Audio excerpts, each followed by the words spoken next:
Chers petits observateurs, alors là je suis très content. C'est du POA comme j'aime. Il y a quelques mois au rassemblement POA, on a rencontré Romain.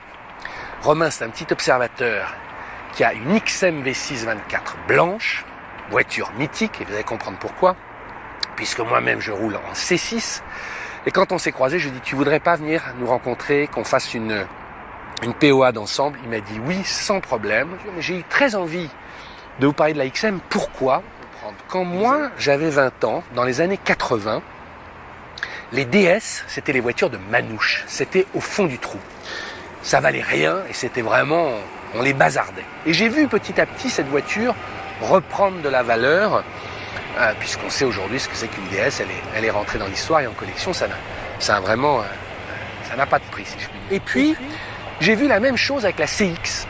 La CX, dans les années 90, pour 500 balles, vous achetiez une CX, personne n'en voulait, ça croupissait, c'était merdique, etc.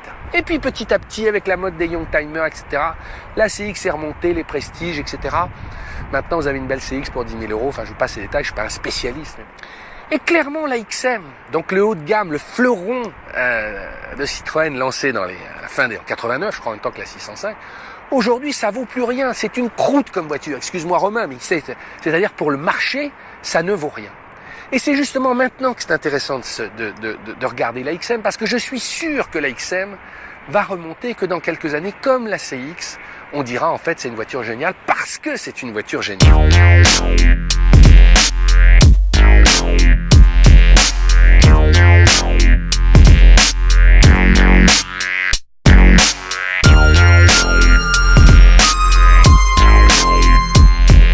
une des premières séries. Romain viens me voir.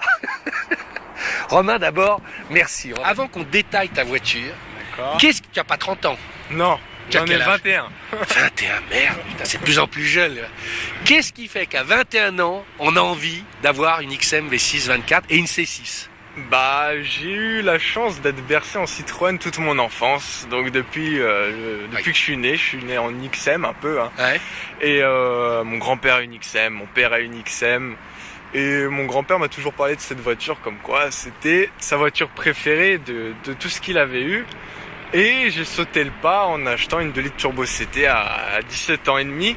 Sans avoir ton permis. Sans avoir mon permis. Bon, il y avait 2-3 bricoles à faire dessus, quoi. Et ça m'a tout de suite plu. Depuis ce temps-là, il me fallait une V6 24, quoi. Qui était la crème. C'est le mythe. Quand on a à peu près des XM, j'avais une turbo CT qui marche très bien. Je dis, t'as envie de plus puissant. C'est 240 chevaux? 200 chevaux. 200 chevaux. 200 chevaux pour à peu près 300 Nm, donc ça marche assez fort. Et du coup, si il y a une culasse 24 soupape, c'est pas trop pointu. Je veux dire, ça réussit à être souple. Faut taper dedans un peu pour que ça avance. Alors l'XM, suivez-moi. C'est un monde à part. Je dis, elles ont été créées, mais aucun moteur marche pareil. Ouais. Je dis, c'est-à-dire c'est une loterie. C'est vraiment une loterie. Oui. Malheureusement, il y a des gens qui ont des V6 12 qui disent que ça marche aussi bien qu'un V6 24. Il y a des V6 24 qui marchent pas à bas régime. Moi, apparemment, j'ai tiré un bon numéro. On te dit toujours que les XM comme les 605, c'était des nids à emmerde, que ça marchait jamais, que c'était, en plus ça coûte cher à entretenir, que c'était toujours en panne. Oui. Ouais. Tu confirmes ou pas? Ou alors c'est de la loterie? Alors je confirme parce que j'étais quand même pas mal embêté avec. Ouais. J'ai sorti le moteur complet sur celle-ci, donc je l'ai fiabilisé niveau électronique. Donc maintenant ça démarre tout le temps. Tu l'as sorti, c'est-à-dire? Tu es mécanicien? Ouais. Je suis motoriste. Okay. Viens nous ouvrir, on va le regarder, une fois n'est pas coutume. Venez, une fois n'est pas coutume, on va regarder le moteur sur POA. Mais qu'est-ce qu'il avait de spécial, toi qui es motoriste, et de bien et de pas bien? Alors, il avait une culasse 24 soupapes qui lui donnait quand même un peu de chevaux, et une admission dynamique en fait. Ça veut dire quoi? Excuse-moi, tu sais, toi tu fais semblant, c'est quoi une admission dynamique? Mais alors, te gratte pas le nez, prends une tête étonnée. Toi tu dis, mais enfin une admission, c'est biphasé avec un peu de... Non, c'était des poumons pneumatiques en fait qui modifiaient le flux d'air et qui lui donnaient ce gain de puissance parce qu'il pouvait pas caler un turbo dessus, donc... Ah oui, d'accord. Je pense qu'elle avait pas la place en plus. Non, il rentre au chausse-pied. Ouais. Mais là, elle est sortie en quelle année la V624? Alors elle est sortie en 90, millésime 91. Et il y a eu plusieurs motorisations comme on discutait. parce qu'ils se sont aperçus qu'ils n'arrivaient pas à vendre trop dans d'autres pays à cause de la cylindrée qui était un peu trop élevée. Donc C'était 3 litres, c'est ça? alors c'est un 3 litres, mais c'est un 2975 cm3 et ils l'ont passé en 2963.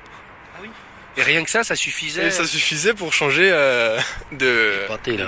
Mais ouais, non, mais il y a des trucs comme ça tout le temps, ouais. Et donc ce qui fait que celle-ci c'est le tout premier, donc c'est la base, et c'est le plus compliqué à trouver des pièces.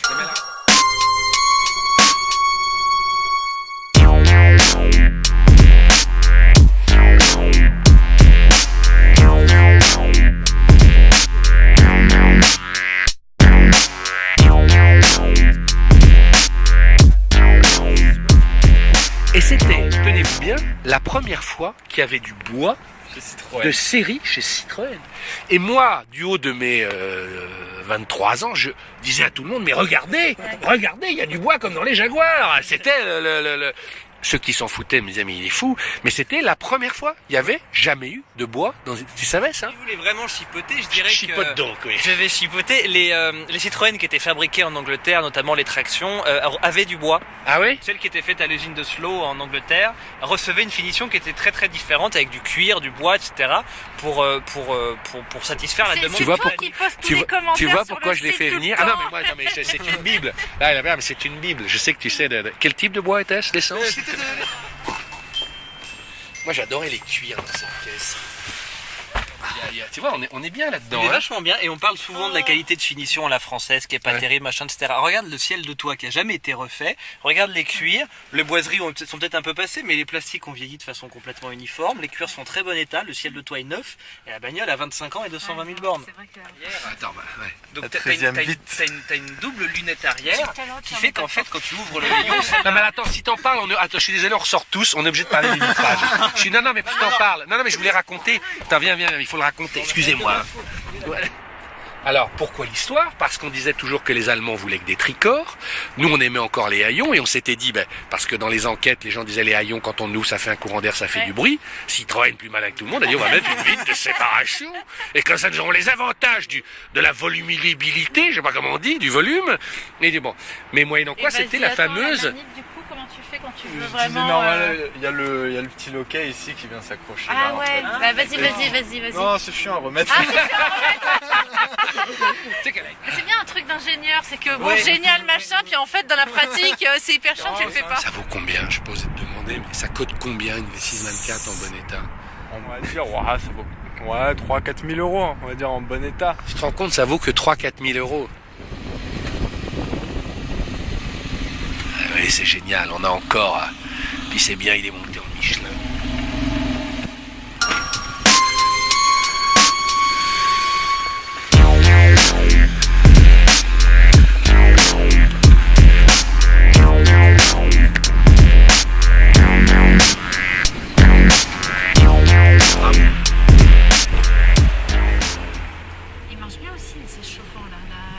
Ah oui, ça remonte sur le...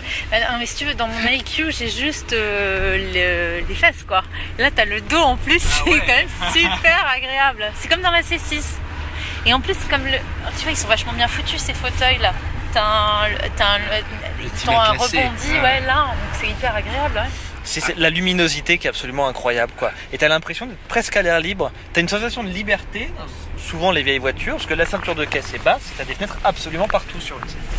Donc t'as une sensation de liberté que tu retrouves pas sur les voitures d'aujourd'hui. La XM idéale pour démarrer, ce serait laquelle? Celle qui coûte pas trop cher, on trouve les pièces facilement, mais qui distille quand même un peu de plaisir. Moi, je dirais l'idéal. Pour moi, c'est une 2 litres turbo CT quand même. Ouais. Je dis parce que... C'est la plus vendue d'ailleurs. Non. Non, t'as les diesels et t'as la 2 litres Atmo aussi. La 2 litres turbo CT, enfin, elle a été bien vendue, mais il n'y en a plus beaucoup parce que toutes mises dans des 205, etc. pour faire la course. Et c'est l'idéal parce que l'avant de l'XM est très léger. Elle donne une prestation de couple et de puissance très confortable. Bon, après, ça consomme comme un V6 malheureusement, mais... Il y avait combien de chevaux sur la 150. C'était essence, hein, de bien ouais. En fait, ils avaient un peu raison avant tout le monde en faisant ce truc, parce que turbo CT, ça veut dire constant torque. Donc c'était à l'antithèse des couples des années 80-90 où tu avais des turbos qui se réveillaient que tard et ça faisait on-off. Sur un turbo CT, tu as du couple un peu tout le temps. Donc en fait ça rappelle les moteurs qu'on trouve aujourd'hui qui sont très à l'aise à très bas régime. Donc en fait ils avaient un peu raison avant tout le monde en faisant ce genre de moulin là. Alors merci Romain. Romain. L'image pour la Mac pas terrible. Ouais, hein. Oh, c'était trop bien.